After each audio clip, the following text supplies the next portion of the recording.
सो hey everyone, अगर आपको इस कहानी के बारे में नहीं पता तो ये कहानी एक ऐसे सीईओ की जिसे एक रात सीजो नाम के लड़के का फोन आया। उस फोन ने काफी लोगों की जिंदगी बदल दी। उसने एक ऐसा गेम बनाया जो इतना रियल हो गया था, जिस चक्कर में अगर किसी की मौत इन गेम हो जाए तो वो नॉन प्लेयर कैरेक्टर बन जाएगा। ऐसे ही कई सारी चीजें आपको इस कहानी में देखने को मिलेगी। सो पहले जाकर प्रीवियस एपिसोड्स को देख लेना, जो आपको लिंक्स डिस्क्रिप्शन बॉक्स में मिल जाएगी। और हाँ, वीडियो को लाइक और सब्सक्राइब जरूर करो। So welcome to the memories of the अलम्ब्रा।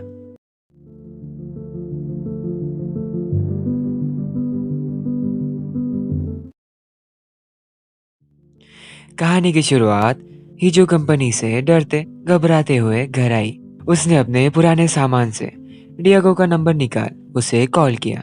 इधर जैसे कि आपको पता होगा, जिन वो क्वेस्ट को खेल रहा, उसके पास बस 1% हेल्थ बची थी। ज़ॉम्बीज का बस एक बार और उसकी भी मौत मिस्ट्री बनकर रह जाएगी। इसी समय टनल के एक तरफ से रोशनी आई, साथ ही सारे ज़ॉम्बीज रुक गए। गेम में अलर्ट आया, third party light and player इस क्वेस्ट में अलाउड नहीं। फिलहाल के लिए गेम ने क्वेस्ट को रोक दिया। अच्छा, डियागो उसे ढूंढने के लिए आया था। ये रोशनी उसी की थी। हिजो को जैसे ये पता चला जिनवू सेफ है, वो बहुत ज्यादा रो और खुश भी थी। आज हिजो ने उसकी जान बचा ली।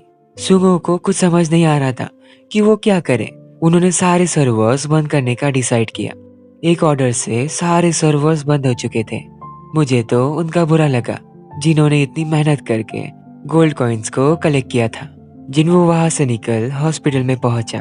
उसके पूरे रास्ते में वॉरियर से फाइट हुई।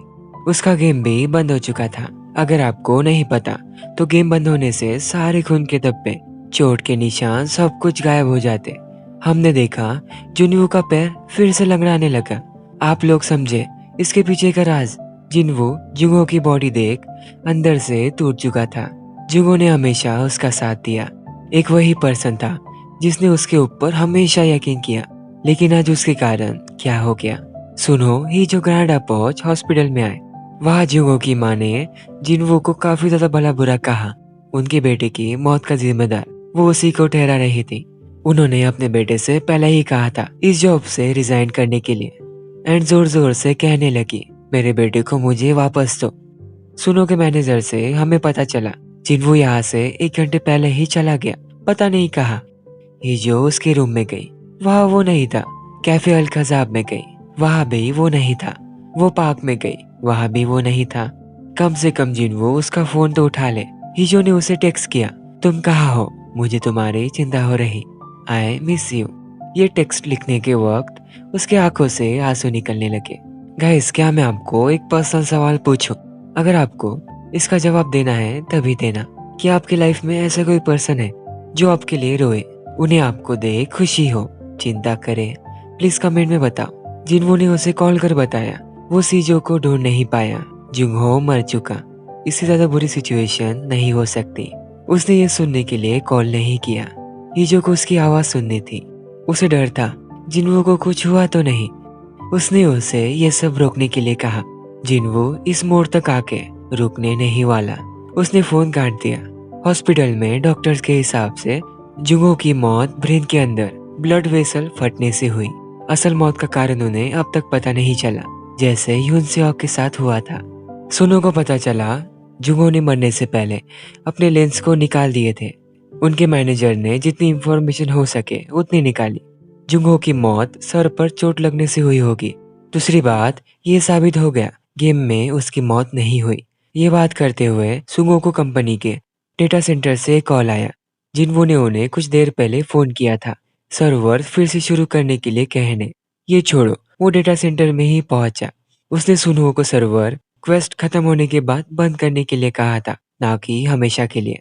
सुंगो ने सोचा क्वेस्ट खत्म हो चुका, ऐसा नहीं, गेम इज स्टिल ऑन। इसे समझने के लिए हमें कुछ घंटे पहले जाना होगा। जिनवू क्वेस्ट को खेलते खेलते डोंगजियोन प्रिजन के एंड तक पहुंचा। अरे, इसके आगे तो कुछ नहीं। रुको रुको, जिनवू की नजर नीचे गई। वहां एक चाबी थी। ये हासिल करने पर गेम में यह दिखाया, तुमने एक मास्टर का स्पेशल आइटम लिया है। बट आगे भी सुन लो, इस की को एक्सेस करने के लिए उसे अबव 100 लेवल होना होगा। इसलिए ही वो सर्वर्स को शुरू करने के लिए कह रहा था। जैसे उसने कहा मुझे गेम खेलना है, सारे लोग उसकी तरफ देखने लगे। सुनो के मुंह से सबसे पहले शब्द निकला, मैं तुम पर भरोसा नहीं करता। वो उस पे भरोसा करे तो कैसे करे? जुंगो उसके पीछे जा, आज मर चुका। और उसने क्या किया? वो वहां से भागकर क्वेस्ट को कंप्लीट करना चाहता है, जिसे किसी ने भी नहीं देखा। जिनवो ने उससे वादा किया था कि वो इसे प्रूव करके दिखाएगा, लेकिन कर नहीं पाया। उसने वो सब किया जो जिनवो ने उसे करने के लिए कहा, लेकिन अब बस सुंगहो आज से उसके साथ नहीं। आखिर ये साबित हो गया ये सब उसका हेलुसिनेशन था। मिस्टर चा की तरफ उन्होंने सारे बोर्ड मेंबर्स, कंपनी के रिसर्च एंड डेवलपमेंट टीम्स के हेड को बुलाया मीटिंग के लिए। उन सभी लोगों ने कहा गेम में कोई एरर नहीं। 100 प्लेयर्स एक महीने से लगातार लॉग इन कर गेम को खेल रहे। उन्होंने ऐसा कुछ भी फेस नहीं किया। उनके साइड से गेम के अंदर कोई भी फॉल्ट या एरर नहीं था। फिर ऐसा क्या हुआ होगा जो जिनवो के साथ हो रहा है? इसे हम ढूंढ ही निकालेंगे। मिस्टर चा बोर्ड मेंबर्स के साथ डेटा सेंटर पहुंचे। जिनवो की बात किसी ने नहीं सुनी, इसलिए उसने वहां के लोगों को मारने की कोशिश की। इस चक्कर में वो खुद ही बेहोश हो गया। मिस्टर चा ने उसे जोर से थप्पड़ मारे। उन्होंने अपने बेटे को छोड़ उस पर भरोसा किया। आखिर में क्या हुआ? उन्हें एक पागल मिला। वो चाहते थे जिनवो यहाँ के एम्प्लॉयज को ऑर्डर ना दे, मतलब जल्दी ही उसे कंपनी से निकाला जाएगा। जिसकी कंपनी उसी को निकाल रहे। उन्होंने आगे कुछ ऐसा कहा जो शायद आपने पहले सुना हो। तुमने मेरा भरोसा तोड़ा, तुम धोखेबाज हो। आप अभी भी नहीं समझे। ये सारी चीजें ऐसे ही उन्होंने यूनसियोक को कही थी। आप लोग सुजिन की बातों को भूल तो नहीं गए।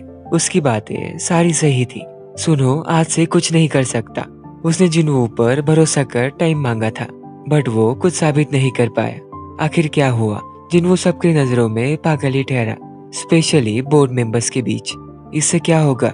मिस्टर चा इसका फायदा उठा पूरी कंपनी को टेक ओवर करेंगे। अब आपको पूरी बात समझे।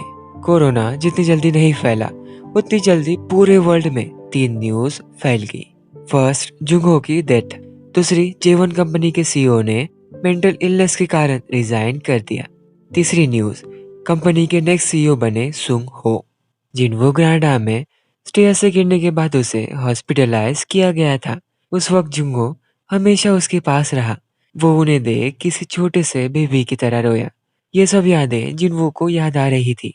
पहली बार उसकी आंखों से भी आंसू आए। जुंगजो हीजो उसके घर पहुंचे। हीजो ग्रांडा से बार्सिलोना गई थी सीजो का पता लगाने। वो कहीं नहीं मिला। वो दोनों यहाँ उसे लंच पर लेकर जाने के लिए आए। जिनवो खुद तो खाने नहीं वाला। जिनवो ने पहले शब्द में ही मना कर दिया, उसे आराम करना है। बाय द वे आज हीजो का बर्थडे था। वो सब कुछ छोड़ यहाँ आई। उसने पूछा हमारा क्या रिश्ता है? बर्थडे हम जिसे हम प्यार करते उनके साथ ही मनाते। जिनवो उसे बहुत बहुत ज्यादा रूडली बात करके सो गया। बेचारी का पहला बर्थडे भी उसने खराब करा।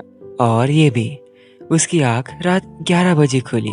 बाहर किसी की आवाज आ रही थी। कहीं कोई चोर तो नहीं घुसा है? ऐसा नहीं। सीजो सुबह से वही बैठ इंतजार कर रही थी। उसने पिछली बार जिनवो को छोड़ के गलती की थी। इस बार वो ऐसा नहीं करेगी, इसलिए वो रुकी। उसने आगे कहा, रिलेशन तुम्हें यही सुनना था ना?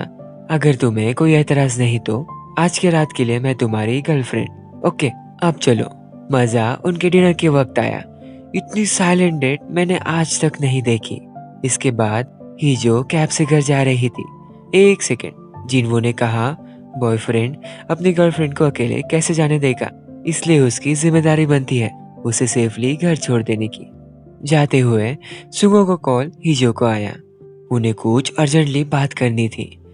आप लोग ये डिस्कशन ध्यान से सुनना। उन्होंने जिनवो को सीधा कोरिया छोड़ने के लिए कहा, तुरंत। ऐसा क्यों? मिस्टर चा ने यूनसियो के केस की री इन्वेस्टिगेशन शुरू कर दी। ये बात पब्लिश होने से पहले उसे जाना होगा, क्योंकि यूनसियो के साथ आखिरी वक्त में वही था। लोग ये सुन उसे जीने नहीं देंगे। उसकी पूरी लाइफ, सोशल लाइफ तबाह हो जाएगी। मिस्टर चा तो बिना सबूत के आएंगे नहीं। उनके पास जरूर कोई ना कोई प्लान होगा। जिनवो को काफी ज्यादा बुरा लगा। सुनहो उसे जाने के लिए नहीं कहे, रुकने के लिए कहता। वैसे देखा जाए तो सुंगहो कोई गलत एडवाइस नहीं दे रहा था। बस उसे जो ठीक लगा उसने वो बता दिया। वो अपने बेस्ट फ्रेंड को और गिरता हुआ नहीं देख सकता। गिरता हुआ उसकी लाइफ ऑलरेडी काफी काफी ज्यादा गिर चुकी है। बारिश शुरू हुई। हिजो ये सुनते घबरा गई। आखिर वो इस बार कहाँ जाएगा, कब वापस आएगा। जिनवो ने उसे अपने फैमिली के बारे में बताया। उसके मॉम डैड बचपन में ही गुजर गए। उसका कोई भाई नहीं, बहन नहीं, वाइफ नहीं, ना ही बेबी।